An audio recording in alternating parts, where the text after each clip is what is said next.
Good morning. I'm Joe McNally, the acting United States Attorney here in Los Angeles.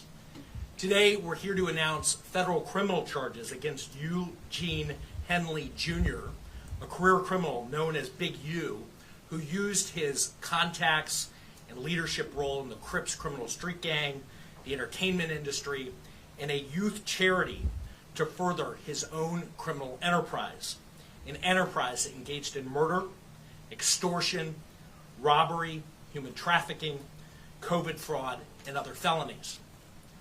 Mr. Henley and several other individuals linked to him and his criminal enterprise were charged in a criminal complaint with federal racketeering conspiracy. Mr. Henley is a fugitive, and he is currently wanted by federal law enforcement. Other individuals linked to his criminal enterprise were arrested today, approximately 10 defendants who are charged in various indictments. Again, Mr. Henley is a fugitive. 4 defendants are in state custody and will be transferred into federal custody, and we are still seeking Mr. Henley and another fugitive.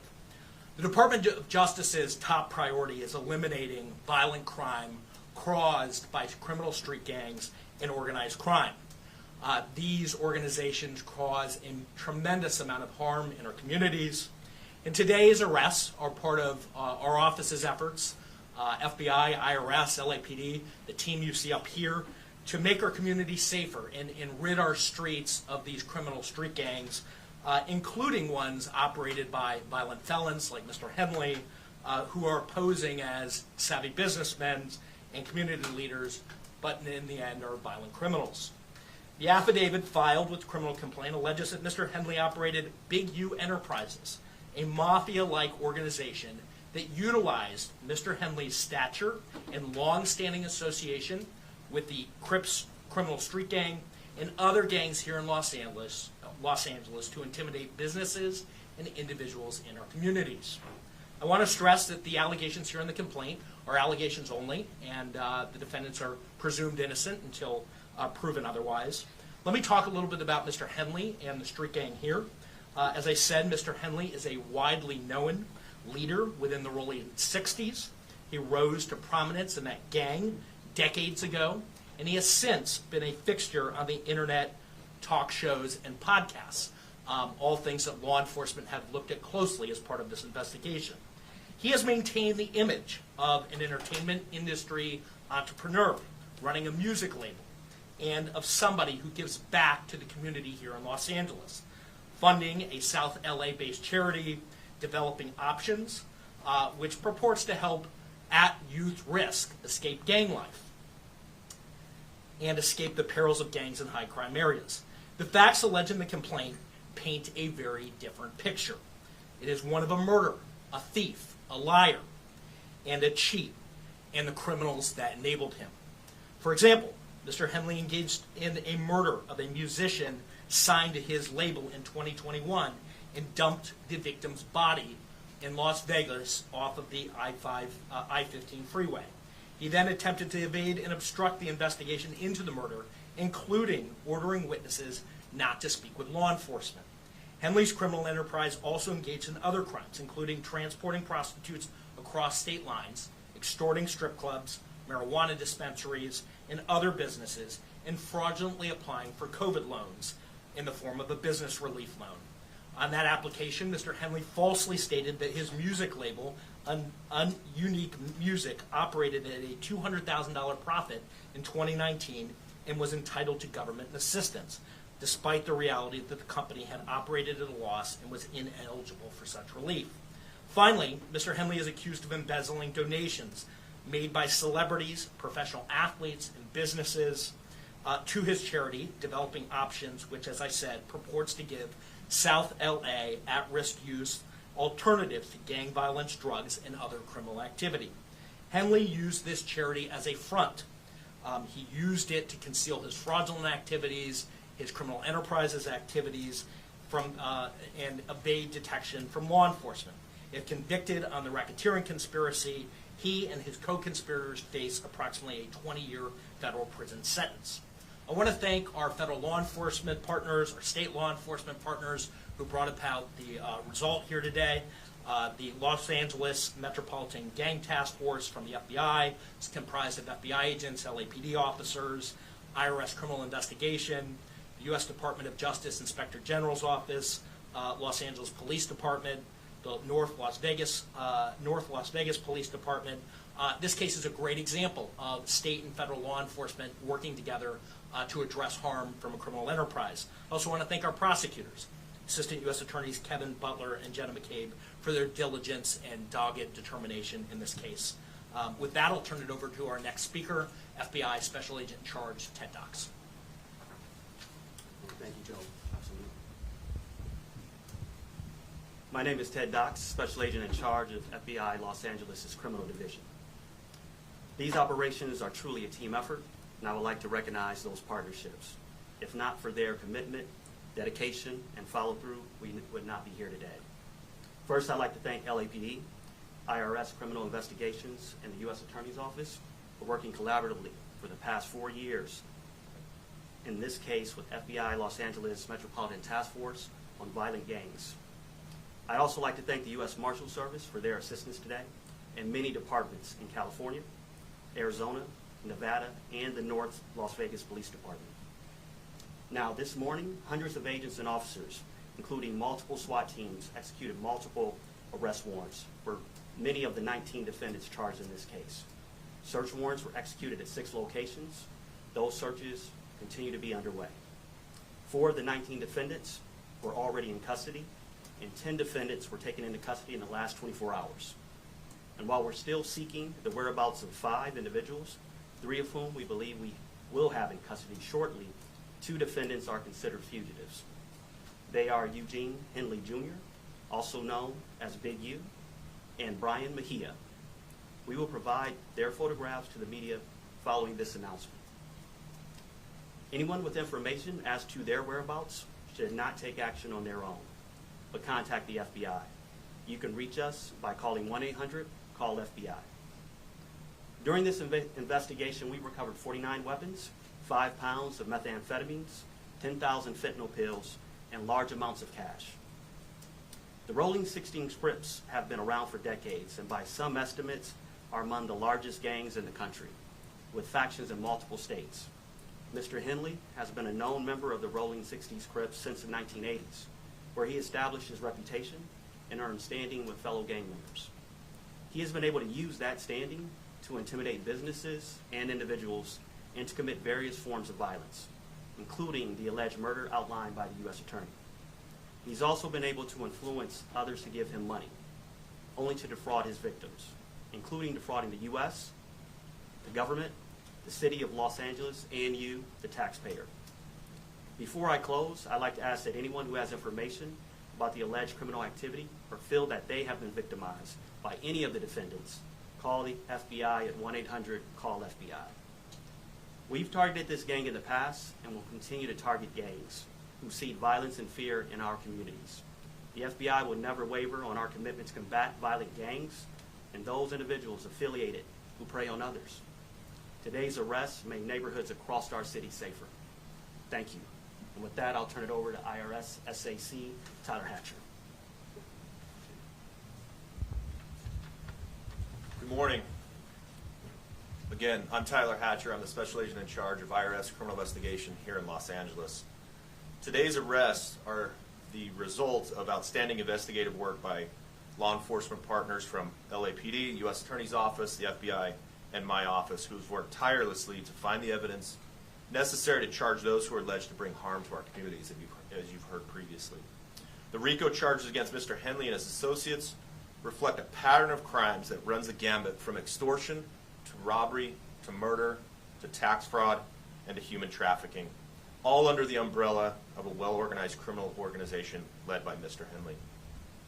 Additionally, Mr. Henley duped the County of Los Angeles by running a nonprofit named Developing Options, which was set up to pull youth out of the gang life and promote anti-gang solutions. Yet Mr. Henley continued to personally orchestrate violent gang activity that impact our communities. Donors trust that their donations will be used in a manner that's consistent with what the charity was set up to do and applied as intended. In this case, it was for the benefit of at-risk youth. Financial transactions leave a trail, and IRS criminal investigation special agents are the best at following that trail.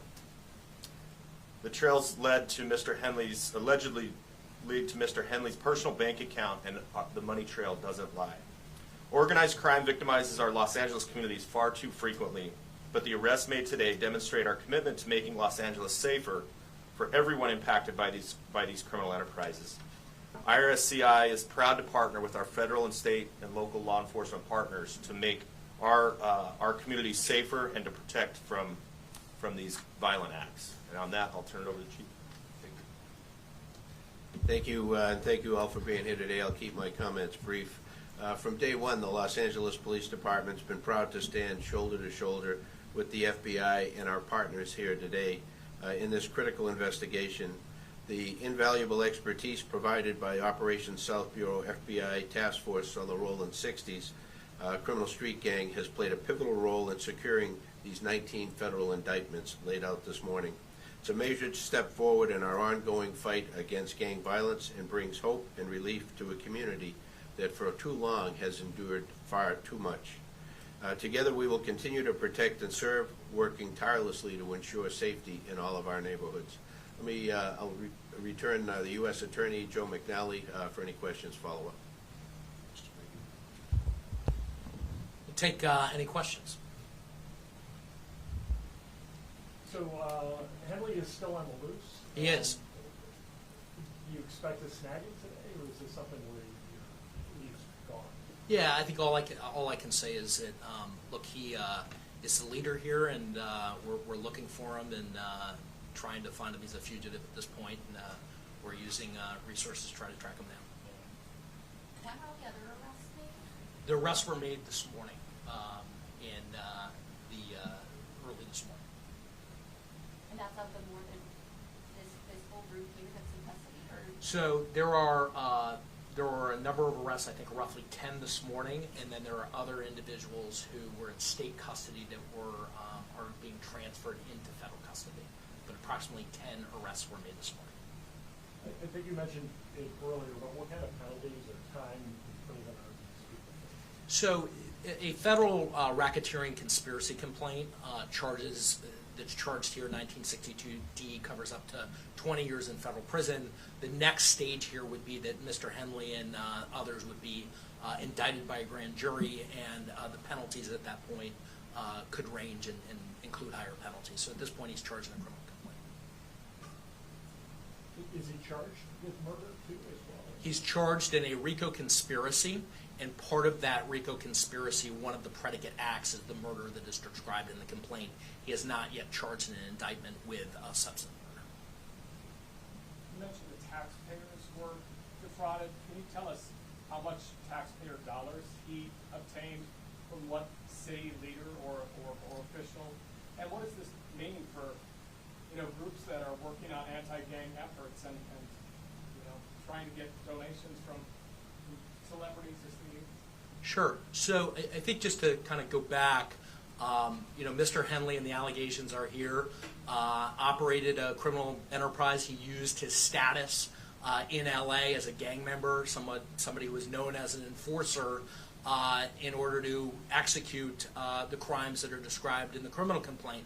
As part of that, and to get to your question, he also had this charity and held himself out there to be somebody who was committed to reducing gang violence, committed to supporting youth in the city. As part of that, he received grants from government agencies to do that work. And as we describe in the criminal complaint, he used that goodwill to benefit himself. He diverted money from that charity and lined his own pockets with it, and that money was ultimately traced, and that we can show that he used it for personal purposes. So there was an embezzlement angle to this, to the criminal enterprise, where hundreds of thousands of dollars were siphoned off that should have gone to charitable purposes, gang reduction, gang intervention. Instead, he used it for his own purposes, his own criminal enterprise. In addition to that, there was tax loss. And like many of our cases, we ultimately do a financial investigation, and we see that embezzlement and that siphoning happens often. There's a parallel tax conduct that is also described in the complaint. So you're talking about hundreds of thousands of dollars that the charity ultimately siphoned off for his purposes. It was a charity that he controlled, and again held himself out there to be somebody in our community who was, as Chief McDonald said, these communities are oftentimes our poorest communities that need intervention the most. They need law enforcement the most. He held himself out as somebody who was part of that team trying to improve South Los Angeles. And the facts in the indictment and the wiretap calls that we intercepted as part of the investigation that are described in the complaint, not the indictment, the complaint, describe that contradiction. That on the one hand he's Mr. Charity, and on the other hand he's engaging in all this criminal conduct. That's set out in the criminal complaint. And so it's outlined in the criminal complaint specifically what government agency gave him money? It's outlined. It's outlined that he got grant money. I believe that money flowed through the city of Los Angeles, but I don't have the specifics in front of me. What I can tell you is that typically, grants flow through the state and then eventually, are typically issued through the city. And to the tune of hundreds of thousands of dollars? Hundreds of thousands of dollars. Did you say the name of the charity? Are you allowed to say that? Maybe Yeah, the charity I referenced earlier is Developing Options. Developing Options. Okay, well, thank you very much. Last question. I apologize. Just your efforts to find Mr. Henley. Have you had? Do you have any idea about his potential whereabouts, or any more that you can tell us on this? No, other than he's a fugitive and he's being sought by law enforcement, and we're obviously looking for him as we would any fugitive who's engaged in the type of conduct that's alleged here. Believed to be in Southern California. No idea. We believe that he may be in Southern California, and for that reason we're providing his picture and encourage anybody to contact the FBI who knows his whereabouts. All right, thank you very much. The press release is out. There's a copy of the complaint and affidavit that's attached to the email that it was sent out. If you need it, you know where to reach me. Did you have copies of this? We do. If you want to take of these photos, you can go up and take photos if you want. There's no digital copies of it. I will take something with my phone. Oh, I got it.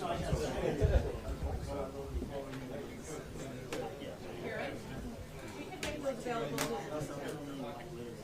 Okay. We'll probably put it on Twitter, but if anybody needs the photos in a few minutes,